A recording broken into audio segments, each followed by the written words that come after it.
On peut dire que tel père, tel fils, ou c'est juste des accusations. Vous savez bien qu'aux États-Unis, les célébrités, surtout noires, souffrent des accusations et souvent infondées. Si vous êtes célébrité, vous avez l'argent.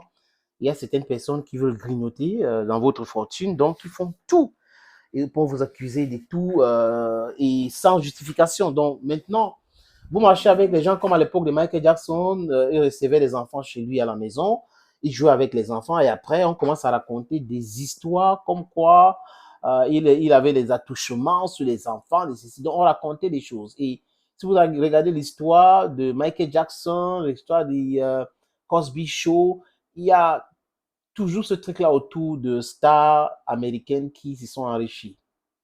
Donc, je ne sais pas pourquoi, mais bon, c'est la société. La société est divisée. On parle de la ségrégation, on parle du racisme et autres.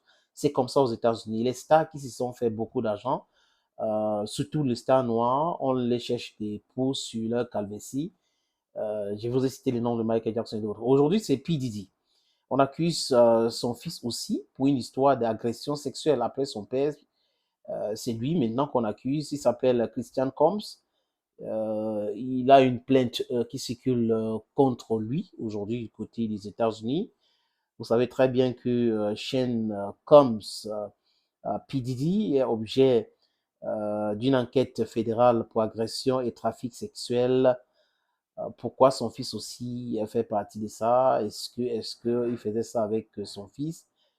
Les policiers sont en train de, la police judiciaire déposé, enquêté. Depuis jeudi, je l'ai dit, depuis jeudi dernier, la police est en train d'enquêter au sujet de son fils aussi. Il faut dire qu'on l'accuse d'avoir agressé sexuellement une femme qui travaillait sur la yacht lors de vacances en famille à Saint-Martin, les Caraïbes, fin 2022. Donc, quelque chose qui s'est passé en 2022. C'est aujourd'hui que la femme la voit qu'elle peut porter plainte sur un truc qui s'est déroulé en 2022. Mais, Amérique, on a Trump.